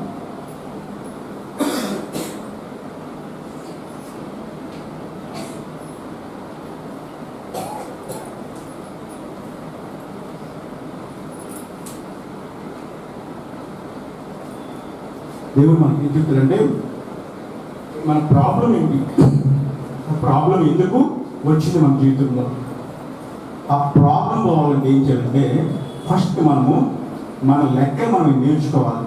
మనకి ఎంత సంపాదన వస్తుంది, ఎంత ఖర్చు పెడతా ఉన్నాము, దేవుడు అది నేర్పిస్తాడు. రెండవది, దేవుడికి ఇవ్వాల్సినది మనము దేవునికి ఇవ్వట్లేదు. నువ్వు అప్పులోకి ఎందుకు వెళ్ళేది తెలుసా, నువ్వు లోట్లోకి ఎందుకు వెళ్ళేది తెలుసా, నువ్వు రుణంలోకి ఎందుకు వెళ్ళేది తెలుసా? దేవుడికి ఇవ్వాల్సింది మనం ఇస్తున్నామా? దేవుడికి ఇవ్వాల్సింది ఇవ్వట్లేదు కనుక, ఆయన భాగం ఆయనకి ఇవ్వట్లేదు కనుక నీ మిగతా భాగం దేవుడు ఆశీర్వదించట్లేదు. ఎంతమంది మనం దశమ భాగాలు ఇస్తున్నాం? మన జీతం రాగానే, మన శాలరీ రాగానే, మనకి ఇన్కమ్ రాగానే, దేవా ఇదిగో ఇది నీ భాగము, నా భాగాన్ని దీవించండి అని అడిగాము. ఇక్కడ వెన్ యు ఆర్ ఫెయిత్ఫుల్, నీవు ఎప్పుడైనా నీ నమ్మకం దేవుని దగ్గర నమ్మకంగా ఉండి దేవుని 10వ భాగాన్ని దేవునికి ఇచ్చినప్పుడు ఆయన నీ మిగతా 90 భాగాన్ని దీవిస్తాడు, సమృద్ధిని అనుగ్రహిస్తాడు. ఇంకా అర్థం కాకపోతే మనం ఒక ఎగ్జాంపుల్ చూద్దాం బైబిల్లో నుంచి. మార్కు సువార్త 2వ అధ్యాయానికి వెళ్తాం. మార్కు సువార్త 2వ అధ్యాయంలో ఏముంటదంటే, ఒక పక్షవాయువు గల వారిని ఒక 4 మనుషులు మోసుకొని వస్తారు. మోసుకొని వచ్చి ఇంటి పైకప్పు తీసేసి పైనుంచి కిందకి దింపుతారు. కిందకి దింపినప్పుడు వాళ్ళు యేసు ప్రభుని వెళ్తూ ఉంటారు, నీకు ఇష్టమైతే ఇతన్ని బాగు చేయమని వేడుకుంటూ ఉంటారు. అందరు గుర్తుంది కదా, ఆ ఎపిసోడ్ తెలుసు కదా. పక్షవాయువు గల వారిని ఒక 4 మనుషులు తీసుకొని వచ్చి పైకప్పు నుంచి కిందకి దింపినప్పుడు యేసుక్రీస్తు ప్రభు మొట్టమొదటిగా ఏమన్నాడు తెలుసా? యేసుక్రీస్తు ప్రభు నువ్వు లేచి నీ పరుపెత్తుకొని నడమన్నాడా? యేసుక్రీస్తు ప్రభు మొట్టమొదటిగా నీ పరుపెత్తుకొని లేమని చెప్పలేదు. కానీ ఫస్ట్ ఏం చెప్పాడంటే, కుమారుడా నీ పాపములు క్షమింపబడి ఉన్నాయి, నీ పాపములు క్షమింపబడి ఉన్నవి. అదేంటి? ఆయన వచ్చింది పక్షవాయువుతో, ఆయనకి కావాల్సిన స్వస్థత. లేచినటువంటి స్వస్థత వస్తుందా? నీ పాపాలు క్షమింపబడి ఉన్నాయంటే స్వస్థత వస్తుందా? That is the problem. మనం ఏమనుకుంటామంటే, మన అవగాహన, మన పర్స్పెక్టివ్, మన థింకింగ్ ఆలోచన ఏముంటుందంటే, దేవుడు స్వస్థపరిచాడు, పని అయిపోయింది. నో, దేవుడు అలా ఆపరేట్ చేయడు. నువ్వు థింక్ చేసే విధానంగా, నువ్వు ఎక్స్పెక్ట్ చేసిన విధానంగా, నువ్వు కోరుకునే విధానంగా దేవుడు పనిచేయడు. దేవుడు పనిచేసే విధానం వేరే ఉంటుంది. కుమారుడా నీ పాపములు క్షమింపబడి ఉన్నవి. యేసుక్రీస్తు ప్రభు మొట్టమొదటిగా తనతో ఏం చెప్పాడంటే, నీ పాపములు క్షమింపబడి ఉన్నవి. పరుపెత్తుకొని లేవమంటే ఈజీ, పరుపెత్తుకొని లేస్తే తనకి కాళ్ళు వస్తాయి, నడుస్తాడు. What about the spirit, what about the soul? పాపంలో ఉండి నడవడం కంటే, పాపంలో ఉండి బాగోవడం కంటే, పాపంలో ఉండి స్వస్థపడడం కంటే కాలు లేకుండా అలా ఉండడం కూడా ఒకటే. యేసుక్రీస్తు ప్రభు ఇచ్చే ట్రీట్మెంట్ గ్యారంటీ ఆలోచించండి. కుమారుడా నీ పాపములు క్షమింపబడి ఉన్నవి. మొట్టమొదటిగా తను ఏం చేశాడంటే తన ప్రాణాన్ని, ఆత్మను స్వస్థపరిచాడు. నెక్స్ట్ నీ పరుపెత్తుకొని నడువు అన్నాడు. అంటే అప్పుడు దేహానికి స్వస్థత ఇచ్చాడు. మొదటిగా ప్రాణానికి, ఆత్మకి స్వస్థత ఇచ్చాడు. నెక్స్ట్ దేహానికి ఇచ్చాడు. That is called holistic healing అంటాం. అంటే సంపూర్ణ ఆరోగ్యం. సంపూర్ణ ఆరోగ్యం అంటే ఓన్లీ నీ దేహానికి ఆరోగ్యం కాదు, నీ దేహానికి, నీ ప్రాణానికి, నీ ఆత్మకు ఆరోగ్యం ఇవ్వడం. యేసుక్రీస్తు ప్రభు దగ్గరకు వస్తే నీ సమస్య రూట్స్ తో సహా, వేళ్లతో సహా దాన్ని బాగు చేస్తాడు. ఎప్పుడంటే నీ సమస్య నీకు తెలిసినప్పుడు. మొట్టమొదటిది ద్రాక్షారసం అయిపోయిందని మేరీ గమనించింది. అక్కడ ఒక సమస్య ఉందని గమనించింది. సమస్య ఉందని గమనించినప్పుడు ద్రాక్షారసం అయిపోయింది. వెంటనే ఏం చేసింది? డిమార్ట్కి వెళ్ళి ద్రాక్షారసం ఆర్డర్ చేయలేదు. రిలయన్స్ మార్ట్కి వెళ్ళి ద్రాక్షారసం ఆర్డర్ చేయలేదు. స్విగ్గీ యాప్ ఓపెన్ చేసి ఒక 10 gallons ద్రాక్షారసము ఆర్డర్ చేయలేదు. కానీ వెంటనే ఎక్కడికి వెళ్ళిందంటే ఈ సమస్యని ఎవరు పరిష్కరించగలరు, ఈ సమస్యను పరిష్కరించడానికి సామర్థ్యం ఎవరి దగ్గర ఉందో ఆ వ్యక్తి దగ్గరికి. Hallelujah. First one is problem, second one is the power. మనకు ఒక సమస్య వచ్చినప్పుడు ఆ సమస్య పరిష్కారం కోసము ఎవరి దగ్గరికి వెళ్తున్నాం? మన జీవితంలో ఒక సమస్య వచ్చింది, మీ జీవితంలో ఒక సమస్య వచ్చింది, మీరు ఫస్ట్ ఎవరి దగ్గరికి వెళ్తారు? మనకు ఒక లిస్ట్ ఉంటుంది. ఒక సమస్య రంగంలో డబ్బులు కావాలంటే ఒక లిస్ట్ ఉంటుంది. వీళ్ళ దగ్గరికి వెళ్తే డబ్బులు దొరుకుతాయి. ఒక ఏమైనా వేరే ఇన్ఫర్మేషన్ కావాలంటే వీళ్ళ దగ్గరికి వెళ్తే మనకి దొరికింది. ఇంకోటి కావాలంటే మనకు లిస్టులు ఉంటాయి. ఒక్కోదానికి ఒక్కో లిస్ట్ ఉంటుంది. ఫైనాన్స్ కావాలంటే వీళ్ళు, గైడెన్స్ కావాలంటే వీళ్ళు, కౌన్సిలింగ్ కావాలంటే వీళ్ళు, ఇంకా వేరే ముచ్చట్లు కావాలంటే వీళ్ళు. మన దగ్గర లిస్టులు ఉంటాయి. నీ జీవితంలో సమస్య వచ్చినప్పుడు ఫస్ట్ నువ్వు ఎవరికి అప్రోచ్ అవుతున్నావు? ఎవరిని వేడుకుంటున్నావు? ఎవరి దగ్గరికి వెళ్తున్నావు? మేరీ సమస్యను గమనించి ఊరుకోలేదు. కానీ మేరీ ఎవరి దగ్గరికి వెళ్ళిందంటే ఆ సమస్యను ఎవరైతే పరిష్కరించగలుగుతారో, ఆ సమస్యలో ఎవరైతే బయటకు తీసుకెళ్తారో, ఆ సామర్థ్యం ఎవరికి ఉందో, ఆ శక్తి ఎవరి దగ్గరికి ఉందో ఆ వ్యక్తి దగ్గరికి నేరుగా వెళ్ళింది. మనం ఏం చేస్తా ఉన్నాం? సమస్యను గుర్తిస్తున్నామా? యేసుక్రీస్తు ప్రభు దగ్గరికి వెళ్ళగలుగుతున్నామా? అసలు మేరీ యేసుక్రీస్తు ప్రభు ఈ అద్భుతాన్ని చేయగలుగుతాడు, ఈ ఆశ్చర్యాన్ని చేయగలుగుతాడని ఎలా తెలుసా? అంతకుముందు యేసుక్రీస్తు ప్రభు ఏమైనా చేశాడా? అంతకుముందు ఏం చేయలేదండి. యేసుక్రీస్తు ప్రభుకి ఇదే మొట్టమొదటి అద్భుత కార్యక్రమం. అంతకుముందు చేసుంటే మనకేముంటుంది? ఒక నమ్మకం ఉంటుంది, ఒక విశ్వాసం ఉంటుంది. ఓకే, ఈయన దగ్గరికి వెళ్తే మనకి పని అయింది, ఈయన దగ్గరికి వెళ్తే బాగు చేస్తాడు, ఈయన దగ్గరికి వెళ్తే దీన్ని సరి చేస్తాడు, ఒక నమ్మకం ఉంటుంది. యేసుక్రీస్తు ప్రభు అంతకుముందు ఏ అద్భుతం చేయలేదు, ఏ ఆశ్చర్యం చేయలేదు. But that is the faith. ఎవరికి లేని విశ్వాసము, ఎవరి లేని నమ్మకము యేసుక్రీస్తు ప్రభువుని ఒక రక్షకుడిగా, ఒక ఆశ్చర్యకరుడుగా, ఒక అద్భుతాలు చేసేవాడుగా ఫస్ట్ చూసిన వ్యక్తి ఎవరంటే మేరీ. అందుకని ఆ ప్రాబ్లం రాగానే డైరెక్ట్ గా ఎక్కడికి వెళ్ళిందంటే యేసుక్రీస్తు ప్రభు దగ్గరికి వెళ్ళింది. ఇది మనం చిన్నదనుకున్నాం, చిన్న సమస్య కాదు. ఇందాక నేను చిన్న సమస్య అన్నా కానీ this is not a small issue. మీరు ఎంతమందికి తెలుసు ఒక ద్రాక్ష తోట కాపు రావాలంటే ఎన్ని సంవత్సరాలు పడుతుంది తెలుసా? మనం ఒక ద్రాక్ష తోట నాటామండి, నాకు ద్రాక్షారసం అయిపోయింది. నాకు ద్రాక్షారసం అయిపోయిందంటే ఏం కావాలి? ద్రాక్షారసం ఎక్కడి నుంచినా తీసుకురావాలి. ద్రాక్షారసం తీసుకురావాలంటే ఏం చేయాలి? ద్రాక్ష తోట దగ్గరికి వెళ్ళాలి. ద్రాక్ష తోట దగ్గరికి వెళ్ళామనుకోండి, అప్పుడే ద్రాక్ష తోట నాటారనుకోండి, ద్రాక్ష తోట కాపు రావడానికి ఎన్ని సంవత్సరాలు పట్టింది అంటే 3 సంవత్సరాలు పడుతుంది. ద్రాక్ష తోట నాటితే 2026లో మీరు ద్రాక్ష తోట నాటితే మీకు మొట్టమొదటి కాపు రావడానికి 3 సంవత్సరాలు 2029 దాకా మీరు అలా ఎదురు చూస్తూనే ఉండాలి. 3 సంవత్సరాలు ఏమి రాదు. అది మామిడి తోట అయితే 5 సంవత్సరాలు పడుతుంది, తెలుసు కదా. మామిడి తోట తింటాం కానీ అది ఎన్ని సంవత్సరాలు పడుతుంది తెలుసా? మామిడి తోట కాపు రావాలంటే 5 సంవత్సరాలు పడుతుంది. సో ద్రాక్షారసము అయిపోయింది. ద్రాక్షారసం కావాలని యేసుక్రీస్తు ప్రభు దగ్గరికి వెళ్ళింది. ద్రాక్షారసము అంత ఈజీనా?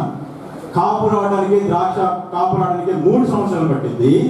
కాపు వచ్చిన ద్రాక్షకాయలు రసమయ్యే ఆ స్థితికి రావాలంటే, పరిపక్వం అవ్వాలంటే ఇంకొక 5 సంవత్సరాలు పడతాయి. మొత్తంగా ద్రాక్షారసం కావాలంటే 8 సంవత్సరాలు ఎదురు చూడాలి. ఈ రోజు ద్రాక్ష తోట నాటితే నీకు ద్రాక్షారసము 8 సంవత్సరాల తర్వాతనే నీకు ద్రాక్షరం వస్తుంది. 3 సంవత్సరాల తర్వాత కాపు వస్తుంది. ఇంకొక 5 సంవత్సరాల తర్వాత ద్రాక్ష రసంగా అది పరిపక్వం చెందుతుంది. మొత్తం 8 సంవత్సరాలు. ఈరోజు ద్రాక్ష తోట కొన్నావు అంటే, జస్ట్ ఇన్ కేస్ మీరు ఎవరైనా ద్రాక్ష తోట కొనాలనుకుంటున్నారంటే మీకు చెప్తున్నా, 8 సంవత్సరాలు మీకు ఏమీ లాభం రాదు. 8 సంవత్సరాలు మీరు పెట్టుబడి పెట్టాలి. 8 సంవత్సరాలు పెట్టుబడి పెట్టాలి. 8 సంవత్సరాల తర్వాతనే నీకు దాని నుంచి రాబడి వస్తూ ఉంటుంది.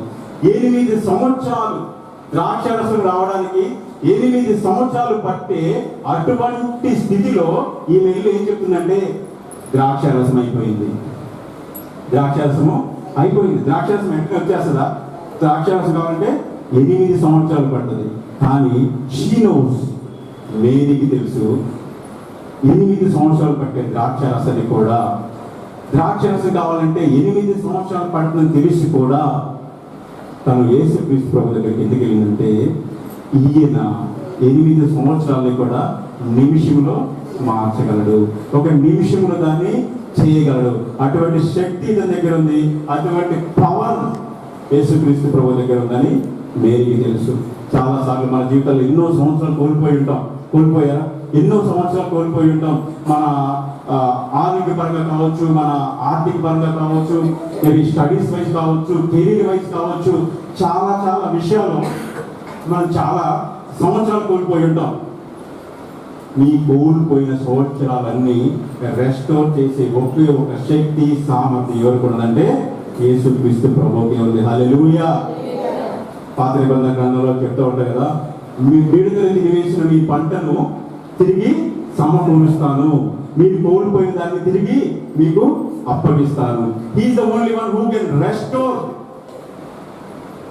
He's the only one. అందుకే మనం ఆయన ఏమంటామంటే రెస్టోర్. ఆయన సమకూర్చేవాడు. అది 8 సంవత్సరాలు కావచ్చు, 10 సంవత్సరాలు కావచ్చు, 20 సంవత్సరాలు కావచ్చు. నీ జీవితంలో కోల్పోయిన ప్రతిదీ ఆయన సమకూర్చగలడు. He's the రెస్టోరర్, సమకూర్చువాడు. ద్రాక్షారసం రావడానికి 8 సంవత్సరాలు పట్టొచ్చేమో కానీ he is the one who is capable of making or bringing grapes into grape wine in a minute, in a fraction of second. ఆ నమ్మకంతో మేరీ ఆయన దగ్గరకు వెళ్ళింది. మేరీ ఆయన దగ్గరికి వెళ్ళినప్పుడు ఏం చెప్పిందంటే, ఇందాక మనం చూసాం కదా, ద్రాక్షరసము అయిపోయింది అంటే వెంటనే యేసుక్రీస్తు ప్రభు ఏమన్నాడు ఒకసారి చూడండి. అమ్మ, నాతో నీకేం పని, నా సమయం ఇంకను రాలేదు. నాతో నీకేం పని, నా సమయం ఇంకను రాలేదు. ఈయనేం చెప్తుందంటే దేర్ ఇస్ నో వైన్ అంటుంది. ఈయనేం చెప్తున్నాడంటే నాట్ మై టైం. ద్రాక్షరసం అయిపోయింది అంటే యేసుక్రీస్తు ప్రభు ఏమో నా సమయం కాదు అంటా ఉన్నారు. ద్రాక్షరసము రావడానికి టైం పట్టిద్దని తెలుసు కానీ 8 సంవత్సరాలు పట్టింది. అంటే ఇప్పుడు యేసుక్రీస్తు ప్రభు ఏం చెప్తూ ఉన్నాడు, అదే స్థితిలో, మేరీ స్థితిలో మీరున్నారనుకోండి. మీరు నా దగ్గరికి వచ్చి ఒక పాట పాడతామన్నారు. ఇప్పుడు కాదు, టైం అయిపోయింది అన్నారు. నెక్స్ట్ ఏమైతే మీ అందరికీ తెలుసు ఏమైంది. వెంటనే రేపు న్యూస్ పేపర్లో వస్తుంది. మీకు తెలుసా, నేను ఎంతో ఆశతో సువార్త సభలకు వెళ్తే ఆ బ్రదర్ ఏమన్నారు తెలుసా, నా ఆశ మీద నీళ్లు పోసాడు. ఒక పాట పాడాలంటే ఒక్క అవకాశం కూడా ఇవ్వలేదు. వాళ్ళకంటే నేను బాగుపడలేనా, వీళ్ళకంటే నేను బాగుపడలేనా? దేవుడు నాకు ఇచ్చిన ప్రేరేపణ, దేవుడు నన్ను పురుకొల్పాడు, ఉసిగొల్పాడు, పాడు పాడు పాడు అంటే మా పాస్టర్ గారు మాత్రం పాడనివ్వట్లేదు. అవునా కాదు? ఇక్కడ మేరీ యేసుక్రీస్తు ప్రభు దగ్గరికి వచ్చి there is no wine, running is out of wine లేదు, వైన్ అయిపోతుంది, ద్రాక్షరసం లేదు అంటే యేసుక్రీస్తు ప్రభు ఏమన్నాడంటే నా సమయం ఇంకా రాలేదు. నా సమయం ఇంకా రాలేదనగానే ఈమె మన అభ్యంతరం పడిపోయిందా, వెళ్ళిపోయి నాన్న హంగామా చేసిందా, నాన్న అడవుడు చేసిందా, తల్లినే ఇంత మాట ఉంటావా, నిన్ను 9 ఇంకా మన డ్రామాలు తెలుసు కదా ఎమోషన్స్ వచ్చేస్తాయి. 9 నెలలు సీరియల్స్ బాగా చూస్తుంటాం అందరం, ఆ ఎమోషన్స్ వచ్చేస్తాయి కదా. 9 నెలలు మోసి కానీ పెంచి పోషిస్తే ఒక్క మాట అడిగితే లేదంటావా, తోసేస్తావా, అందరి ముందు నన్ను ఇంత చిన్న చూపు చూస్తావా, చులకన చేస్తా అందా? No, because she knows he is the son of God. ఆయన ఎవరో లేనికి తెలుసు, ఆయన దేవుని కుమారుడు. మనం కూడా చాలా జాగ్రత్తగా ఉండాలి. అభ్యంతర పడటం చాలా ఈజీ. ఎవరైనా మనల్ని ఒక మాట అన్నప్పుడు తీసుకోలేదు. కానీ ఇక్కడ మనకి మేరీ ఇంకొక విషయం నేర్పిస్తుంది. ఏం నేర్పిస్తుంది అంటే ఎవరు ఏమైనా అన్నా సరే డోంట్ రియాక్ట్. దానికి నువ్వు స్పందించాల్సిన అవసరం లేదు, వెంటనే కౌంటర్ చేయాల్సిన అవసరం లేదు, వెంటనే దానికి ఓవర్గా రియాక్ట్ అయిపోవాల్సిన అవసరం లేదు. కూడా దేవుడు అటువంటి పేషెన్స్ మనందరికీ అనుగ్రహించింది కాక ఆమేన్. ఇంకొక విషయం ఆమె ఏమంటుందంటే ద్రాక్షరసము అయిపోయింది. ఈయన ఏమంటారంటే నా సమయం ఇంకా రాలేదు. యూద ఆచారంలో జాగ్రత్తగా వినండి, యూద సాంప్రదాయంలో వివాహంలో ద్రాక్షరసాన్ని అందించాల్సిన బాధ్యత ఎవరిదంటే పెళ్లి కుమారుడి. వివాహంలో ద్రాక్షరసం అందించాల్సిన బాధ్యత ఎవరిది? ద్రాక్షరసం సరిపోయినంత ఉందా లేదా, ద్రాక్షరసం అందరికి వస్తుందా లేదా, సరిపోయినంత ఉందా లేదా అని చూసుకోవాల్సిన బాధ్యత, అందించాల్సిన బాధ్యత ఎవరిదంటే పెళ్లి కుమారుడి. పెళ్లి కుమారుడి కాదు, పెళ్లి కుమారుడి బాధ్యత. ఇక్కడ ఈ వివాహంలో ద్రాక్షరసం అయిపోయిందంటే అది ఎవరు తప్పు? పెళ్లి కుమారుడు తప్పు. పెళ్లి కుమారుడు తప్పు. పెళ్లి కుమారుడు చూసుకోలేదు, పెళ్లి కుమారుడు దాని గురించి పట్టించుకోలేదు. పెళ్లి కుమారుడు ఆనందిస్తా ఉన్నాడు, నాట్యం చేస్తా ఉన్నాడు, పాటలు పాడుతూ ఉన్నాడు, సెలబ్రేట్ చేస్తా ఉన్నాడు, కానీ ద్రాక్షరసం అయిపోయిన సంగతి పట్టించుకోలేదు. పూర్తిగా పెళ్లి కుమారుడు తప్పు. ఇక్కడ యేసుక్రీస్తు ప్రభు జాగ్రత్తగానండి ఒక మంచి మిస్టరీ, ఒక మంచి మర్మం చెప్తాను, జాగ్రత్తగానండి. యేసుక్రీస్తు ప్రభువు నా సమయం ఇంకా రాలేదని ఎందుకు అన్నాడంటే హీఈస్ అవర్ బ్రైడ్. ఆయన వరుడు. ఎవరి వరుడు? సంఘానికి వరుడు. వధువు ఎవరు? మనందరము వధువు సంఘము. ఆయన ఎవరు? వరుడు. వరుడు బాధ్యత ద్రాక్షరసం అయిపోకుండా చూసుకోవాల్సిన బాధ్యత. ద్రాక్ష కాపు రావాలంటే 3 సంవత్సరాలు రావాలి, 3 సంవత్సరాలు ఆగాలి. ఆయన అప్పుడే పరిచయం ప్రారంభించాడు. ఆ పరిచయం ఎన్ని సంవత్సరాలు కొనసాగించాలి? 3 సంవత్సరాలు కొనసాగించాలి. 3 సంవత్సరాలు అయితే కానీ ఆయన కలవసిలువుడు కంటాకి లేదు. కలవసిలువులో ఆయన రక్తాన్ని చిందించాలి. కలవసిలువులో ఆయన రక్తం ద్వారా అందరికీ విడుదల, విమోచన అనుగ్రహించాలి. ఈ రక్షణ కార్యక్రమం ఎన్ని సంవత్సరాలు జరుగుతుంది? 3 సంవత్సరాల తర్వాత జరుగుతుంది. కాబట్టి ఆయన ఏం చెప్తున్నాడంటే దేవుని కుమారుడిగా is a full man and is a full God also. దేవుడిగా ఏం చెప్తున్నాడంటే this is not my time, ఇది నా సమయం కాదు. వరుడిగా నేను మీ అందరి కోసము రక్తాన్ని చిందించబోతా ఉన్నాను. సరిపోయినంత రక్తము, అప్పుడు ఇటు కుదవ ఉండదు, సాగి చాలకుండా ఉండదు. అందరికి, సమస్త మానవాళికి, ప్రపంచానికి సరిపోయినంత రక్తాన్ని నేను చిందించబోతా ఉన్నాను. బట్ నాట్ నౌ, ఇప్పుడు కాదు, నా సమయం ఇంకా రాలేదు. 3 సంవత్సరాల తర్వాత ద్రాక్ష తోట ఎన్ని సంవత్సరాలు కాపుకొస్తుంది? 3 సంవత్సరాలు కాపుకొస్తుంది. యేసుక్రీస్తు ప్రభు అప్పుడే పరిచర్య ప్రారంభించాడు. ఆ పరిచర్య ఎప్పుడు ముగించబోతా ఉంది? 3 సంవత్సరాల తర్వాత. 3 సంవత్సరాల తర్వాత ద్రాక్ష మళ్ళీ కాపు కాస్తుంది, ద్రాక్ష రసం వస్తుంది. 3 సంవత్సరాల తర్వాత యేసుక్రీస్తు ప్రభు కల్వరి శిలువలో వేలాడబోతా ఉన్నాడు, ప్రాణాన్ని అర్పించబోతా ఉన్నాడు, రక్తాన్ని చిందించబోతా ఉన్నాడు. పెళ్లి కుమారుడిగా నీ కోసం, నా కోసము వెల చెల్లించబోతా ఉన్నాడు. వధువుకి ఎక్కడ ద్రాక్ష రసం కొదువు లేకుండా ఆయన అందించబోతా ఉన్నాడు. హల్లెలూయా. ద్రాక్ష రసము అయిపోయింది, నా సమయం ఇంకా రాలేదు. ఆయన సమయం ఎందుకు రాలేదంటే it's not his time, is not fully ready. ఇంకా 3 సంవత్సరాల్లో ఆయన ద్రాక్ష రసము కొరత లేకుండా చేయబోతా ఉన్నాడు. ఇప్పుడు మనందరము రొట్టెలో ద్రాక్ష రసంలో పాలు పంచుకుంటున్నాం కదా. ద్రాక్ష రసంలో కొదువు ఉంటుందా? ద్రాక్షారసం కొరత ఉంటుందా? ద్రాక్షారసమే ఆయన రక్తము, మన కోసం చిందించిన రక్తము. మేరీ సమస్యను చూసింది. ఆ సమస్యను ఎవరు పరిష్కరించగలుగుతారో వారి దగ్గరికి నేరుగా వెళ్ళింది. నేరుగా వెళ్ళినప్పుడు యేసుక్రీస్తు ప్రభు ఏమనంటే, నా సమయం ఇంకా రాలేదనగానే నెక్స్ట్ మేరీ ఏం చేసిందంటే, అక్కడున్న పరిచారికలను చూసి, మూడో భాగంలో వెళ్తాం, అక్కడున్న పరిచారికలను చూసి, ఈయన మీతో చెప్పునది చేయుడి, ఈయన మీతో చెప్పునది చేయుడి. ఎక్కడ అలగలేదు, ఎక్కడ అభ్యంతరపడలేదు, ఎక్కడ నామోషిగా ఫీల్ అవ్వలేదు. ఆయన ఏమన్నా సరే కామ్గా వెనక్కి వెళ్ళిపోయి పరిచారికలను చూసి, ఈయన మీతో చెప్పునది చేయుడి. మూడవ కార్యం ఏంటంటే, క్రమము. అద్భుతం మన జీవితంలో జరగాలంటే సమస్య తెలియాలి. ఆ సమస్యను ఎవరు పరిష్కరించగలుగుతారో వారి దగ్గరికి వెళ్ళాలి.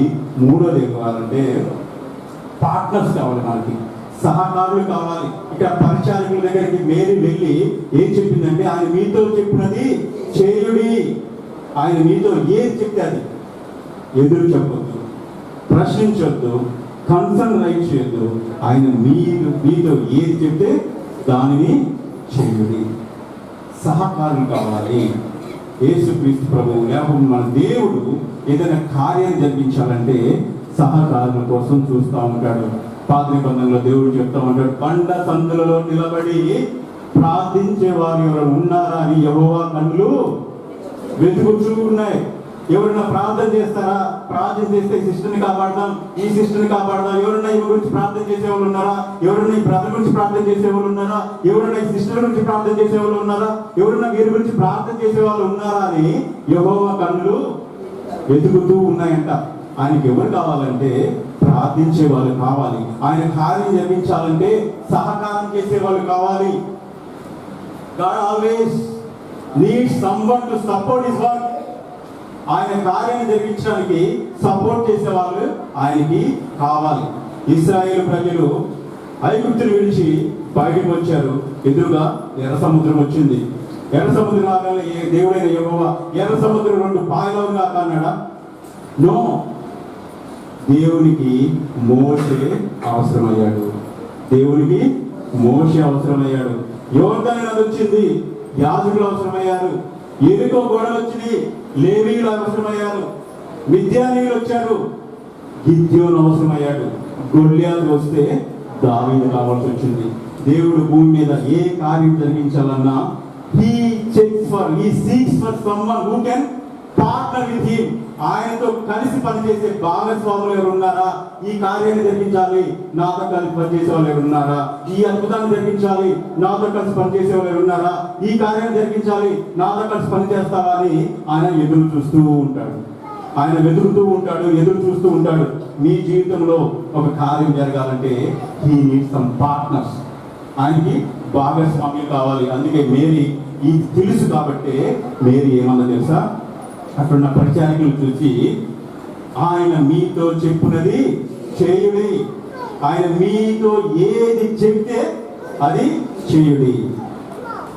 This is a Pentecostal experience అంటాం దీన్ని. పెంటెకోస్తు రోజు ఏం జరిగిందో తెలుసా? పెంటెకోస్తు రోజు పరిశుద్ధాత్మ శక్తి బలంగా వారి మీదకి వచ్చినప్పుడు ప్రతి ఒక్కరూ ప్రవచించడం మొదలుపెట్టారు, భాషలు మాట్లాడడం మొదలుపెట్టారు. తర్వాత పేతురు ప్రసంగిస్తే ఎంతమంది రక్షణ పొందారమ్మా? 3,000 మంది రక్షణ పొందారు. పెంటెకోస్తు అనుభవం ఏంటంటే, it is not about you. దేవుడు నీ కోసం పనిచేయడు, నీ ద్వారా పనిచేస్తాడు. జాగ్రత్తగా వినండి. పెంటెకోస్తు అనుభవం అంటే దేవుడు నీ కోసం పనిచేయడు, నీ ద్వారా పనిచేస్తాడు. పెంటెకోస్తు రోజు ఆత్మ పొందుకున్న వారి జీవితాల్లో వారు సొంతగా ఏమైనా చేసుకున్నారా, లేకపోతే ఇతరుల కోసం పనిచేశారా? ఇతరుల కోసం పనిచేశారు. దేవుడు ఒక కార్యం జరిగించాలంటే, అద్భుతాన్ని జరిగించాలంటే he always seeks for partnership. ఎవరైనా భాగస్వాములు నాకు దొరుకుతారా, ఎవరైనా నాతో కలిసి పనిచేసే వాళ్ళు దొరుకుతారా అని ఎదురు చూస్తూ ఉంటారు. ఆ విషయం తెలుసు కాబట్టి మేరీ ఒక పార్ట్నర్స్ ని అరేంజ్ చేసి పెట్టేసింది, ఒక ప్లాట్ఫామ్ రెడీ చేసి పెట్టింది. ఆయన మీతో చెప్పినది చేయుడి, ఆయన మీతో చెప్పినది చేయుడి. ఎంతమంది మనం ఆయన చెప్పింది చేయడానికి ఇష్టపడతా ఉన్నాం? ఆయన చెప్పింది చేయడానికి ఎంతమంది ఇష్టపడతా ఉన్నాం? ఆయన చేసే అద్భుతాలు కావాలి, ఆశ్చర్యాలు కావాలి, కానీ ఆయన ఒక మాట చెప్తే ఎస్ లార్డ్ ఐఎమ్ హియర్, ప్రభా నేను ఇక్కడ ఉన్నాను, ఆజ్ఞ ఇవ్వండి అని ఎంతమంది చెప్పే స్థితిలో ఉన్నాం?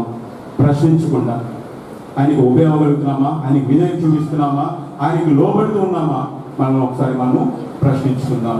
First Mary understood the problem. Mary సమస్యను గుర్తించింది, ఆ సమస్యకు పరిష్కారం చేయగల సామర్థ్యం ఉందో వారి దగ్గరికి వెళ్ళింది. ఆ సమస్య పరిష్కారం కోసం ఒక భాగస్వాముల్ని, సహకారుల్ని ఎంపిక చేసింది. ఫోర్త్ వన్ క్లోజ్ చేస్తాను financial. This is very very important. The fourth point is very very important. The fourth one is pouring out. ఇప్పుడు పరిచారకుల్ని మేరీ ఏం చెప్పిందంటే, ఆయన మీతో చెప్పినది చేయుడి అనగానే యేసుక్రీస్తు ప్రభు వారిని ఏం చెప్పాడో ఒకసారి చూద్దాం. 6వ వచనం, యూదుల శుద్ధీకరణాచార ప్రకారము 2-3 తుమ్ములు పట్టు 6 రాతి బాణలు ఉంచబడిను. యేసు ఆ బాణలను నీళ్లతో నింపుడని వారితో చెప్పగా వారు వాటిని అంచుల మట్టుకు నింపిరి. ఇప్పుడు సమస్య ఉంది, సమస్యను పరిష్కరించే శక్తి గల వ్యక్తి ఉన్నారు, ఆ సమస్యకి భాగస్వామ్యం కోసం పరిచారకులు ఉన్నారు. ఇప్పుడు ఆ సామర్థ్యం ఉన్న వ్యక్తి భాగస్వాములతో ఏం చెప్తున్నారంటే, ఈ రాతి బాణలను నీళ్లతో నింపుడి. మనమే భాగస్వాములు అనుకోండి, మనమే ఆ పరిచారకులు అనుకోండి. యేసుక్రీస్తు ప్రభు మనతో ఈ రాతి బాణలను నీళ్ళతో నింపడారు కానీ వెంటనే ఒకసారి చూస్తాం, మేబీ ఈయన సరిగా విన్నట్లేదు, అయిపోయింది నీళ్ళు కాదు ద్రాక్షారసం. అయిపోయింది ఏంటి? ద్రాక్షారసం. సార్ మీరు సరిగా విన్నట్లేదు, అయిపోయింది ద్రాక్షారసం, నీళ్లు కాదు, మీరు నీళ్లు నింపమంటున్నారు అంటాం. మనం మేము సరిగ్గా విన్నారు లేదనుకొని ఒకసారి చెప్పడానికి ట్రై చేస్తాం. కానీ ఈ పరిచారకులకి మేరీ అందుకే చాలా క్లియర్గా చెప్పింది, ఓవర్ యాక్షన్ చేయదు. ఆయన చెప్పింది చేయండి. మీ సొంత తెలివితేటలు వాడద్దు, మీ సొంత నాలెడ్జ్ వాడద్దు, మీ సొంత అది వాడద్దు, మైండ్ వాడద్దు. ఆయన మీతో ఏది చెప్తే అది చేయుడి. అందుకే వారికి లోపల ఎన్ని ప్రశ్నలున్నా, అయిపోయింది వాటర్ కాదండి వైన్ అండి అని అనుకున్నా సరే, లోపల లోపల అనుకుని ఉంటారు, అనుకున్నా సరే వాళ్ళు ఏం చేశారంటే వెళ్ళి ఆ 6 బాణాలని నీళ్ళతో నింపారు. అద్భుతం చేసే దారిలో, ఒక అద్భుతం జరిగే ప్రయాణంలో ఫస్ట్ బ్లాక్ ఏదంటే తెలుసా? ఈ ప్రశ్న, అనుమానం. దేవుడు సరిగా అర్థమైందా లేదా నేను చెప్పింది, నేను అడుగుతున్నది సరిగా అర్థమైందా లేదా, దేవా నేను అడుగుతున్నది వేరు, నువ్వు నాకు చేస్తున్నది వేరు, దేవా నేను నిన్ను ఒక ఇల్లు కోసం అడుగుతున్నాను, నువ్వేమో నాకు రెంట్ హౌస్ కూడా లేకుండా చేస్తున్నావు, దేవా సరిగ్గా వినపడుతుందా? That is the first concern. ప్రతి ఒక్కరు మనము అద్భుతము పొందే దారిలో ఉన్నాం. మన జీవితాల్లో అద్భుతాలు కావాలి, మన జీవితాలు మారాలి, అవమానము ఘనతగా మారాలంటే you have to go through this process. This is the step by step process. ఈ స్టెప్ బై స్టెప్ ప్రాసెస్లో వెళ్తేనే నువ్వు అద్భుతాన్ని పొందుకోగలుగుతావు. Are we stopping Jesus? ఆయన నీళ్ళతో నింపమన్నప్పుడు నీళ్లు కాదు ద్రాక్షరసమని ఆయన ఆపుతున్నామా? ఆపడానికి ట్రై చేస్తున్నామా? ఆపాలని ప్రయత్నిస్తున్నామా? God is warning once again. అద్భుతము జరగాలంటే విధేయత చూపించాలి. ఆయన మీతో చెప్పునది చేయుడి. ఆయన మీతో ఏది చెప్తే దాన్ని చేయండి. వెంటనే నేను చెప్పింది గుర్తుంచుంటుంది. వెళ్ళారు, రాతి బాణల్ని నీళ్లతో నింపారు. నీళ్లతో నింపి మళ్ళీ ఈ దగ్గరికి వచ్చారు, యేసుక్రీస్తు ప్రభు దగ్గరికి వచ్చారు. నెక్స్ట్ ఏం చేయమంటారా అని, నెక్స్ట్ కమాండ్ కోసం, నెక్స్ట్ ఏం చేయమంటారా అని యేసుక్రీస్తు ప్రభు దగ్గరికి వస్తే జాగ్రత్తగా ఆలోచించండి. ఇప్పుడు ఆయన ఏం చెప్తున్నాడంటే, మీరు వాటిని ముంచుకొని విందు ప్రధాని దగ్గరికి తీసుకుని వెళ్ళండి.